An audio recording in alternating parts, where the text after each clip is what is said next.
હજ યાત્રીઓ માટે ધોળકામાં વેક્સિનેશન કેમ્પ યોજાયો। આજરોજ આરોગ્ય શાખા જિલ્લા પંચાયત અમદાવાદ તથા આરોગ્ય વિભાગ ધોળકા દ્વારા સામૂહિક આરોગ્ય કેન્દ્ર મેનાબેન ટાવર ધોળકા ખાતે હજ યાત્રીઓ માટે ખાસ વેક્સિનેશન કેમ્પનું આયોજન કરવામાં આવ્યું।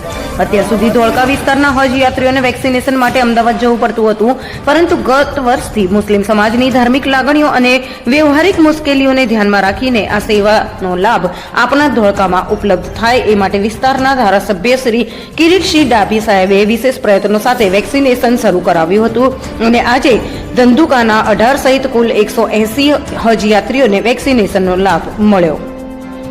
આ કાર્યક્રમમાં ધોળકા વિધાનસભાના લોકપ્રિય ધારાસભ્ય શ્રી કિરીટસિંહ ડાભી સાહેબ, હુસૈનુદ્દીન બાવા સૈયદ, ડોક્ટર એસોસિએશન પ્રમુખ ડોક્ટર મહેશભાઈ ઠક્કર, તાલુકા હેલ્થ ઓફિસર ડોક્ટર રાકેશભાઈ મહેતા સાહેબ, ધોળકા શહેર ભાજપ પ્રમુખ સુનિલભાઈ પટેલ, ધોળકા નગરપાલિકા પ્રમુખ અશોકભાઈ મકવાણા, સિનિયર એડવોકેટ શૌકત અલી સૈયદ, આરિફ મિયા બાવા, ડોક્ટર મુસ્તાક મોમીન, ડોક્ટર અકબર મોમીન, નગરપાલિકા ચેરમેન કિંજલબેન જોશી, રાજુભાઈ દેસાઈ, મહામંત્રી લાભુભાઈ રાણા, મેહુલભાઈ રામી, સામાજિક આગેવાન માજીદ મિયા મલેક, ઇસ્માઇલભાઈ ઠાર, મોહસિનભાઈ તાલુકદાર, સફીભાઈ મંસૂરી, મુનાફભાઈ ઇસ્માઇલભાઈ વગેરે આગેવાનો ઉપસ્થિત રહ્યા હતા।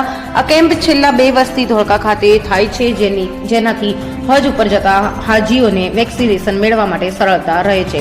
આ કાર્યક્રમનું સંચાલન મોહમ્મદી પ્રાઇમરી સ્કૂલના પ્રિન્સિપાલ મુસ્તાક સાહેબ મંસૂરીએ કર્યું હતું। રિપોર્ટ ઇદ્રીસ શેખ, ધોળકા।